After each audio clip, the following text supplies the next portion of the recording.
जिस पुरुष की इंद्रियां अपने अपने विषयों से सब प्रकार से विरत होकर उसके वश में है, उसी की बुद्धि निस्संदेह स्थिर है।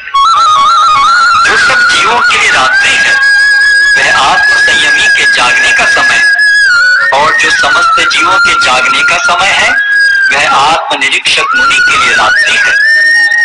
जो पुरुष समुद्र में निरंतर प्रवेश करती रहने वाली नदियों के समान इच्छाओं के निरंतर प्रवाह से विचलित नहीं होता और जो सदैव स्थिर रहता है वही शांति प्राप्त कर सकता है, वह नहीं जो ऐसी इच्छाओं को तुष्ट करने की चेष्टा करता है। जिस व्यक्ति ने इंद्रिय तृप्ति की समस्त इच्छाओं का परित्याग कर दिया है, जो इच्छाओं से रहित रहता है और जिसने सारी ममता त्याग दी है तथा अहंकार से रहित है, वही वास्तविक शांति को प्राप्त कर सकता है। यह आध्यात्मिक तथा ईश्वरीय जीवन का पथ है जिसे प्राप्त करके मनुष्य मोहित नहीं होता। यदि कोई जीवन के अंतिम समय में भी इस तरह स्थित हो तो वह भगवत धाम में प्रवेश कर सकता है। अध्याय 3 कर्म योग।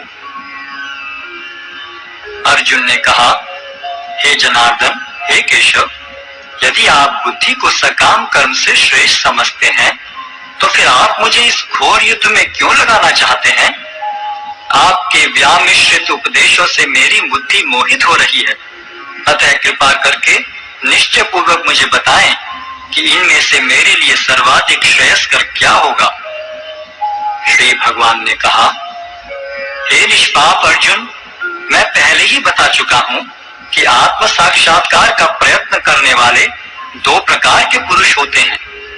कुछ इसे ज्ञान योग द्वारा समझने का प्रयत्न करते हैं तो कुछ भक्तिमय सेवा के द्वारा। न तो कर्म से विमुख होकर कोई कर्मफल से छुटकारा पा सकता है और न केवल संन्यास से सिद्धि प्राप्त की जा सकती है। प्रत्येक व्यक्ति को प्रकृति से अर्जित गुणों के अनुसार विवश होकर कर्म करना पड़ता है, अतः कोई भी एक क्षण भर के लिए भी बिना कर्म किए नहीं रह सकता। जो कर्म इंद्रियों को वश में तो करता है, किंतु जिसका मन इंद्रिय विषयों का चिंतन करता रहता है वह निश्चित रूप से स्वयं को धोखा देता है और मिथ्याचारी कहलाता है। दूसरी ओर यदि कोई निष्ठावान व्यक्ति अपने मन के द्वारा कर्मेंद्रियों को वश में करने का प्रयत्न करता है और बिना किसी आसक्ति के कर्म योग प्रारंभ करता है तो वह अति उत्कृष्ट है। अपना नियत कर्म करो, क्योंकि कर्म न करने की अपेक्षा कर्म करना श्रेष्ठ है।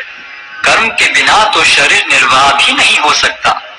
श्री विष्णु के लिए यज्ञ रूप में कर्म करना चाहिए, अन्यथा कर्म के द्वारा इस भौतिक जगत में बंधन उत्पन्न होता है।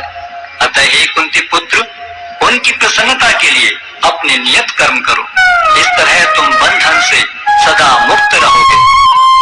सृष्टि के प्रारंभ में समस्त प्राणियों के स्वामी ने विष्णु के लिए यज्ञ सहित मनुष्यों तथा देवताओं की संततियों को रचा और उनसे कहा, तुम इस यज्ञ से सुखी रहो, क्योंकि इसके करने से तुम्हें सुख पूर्वक रहने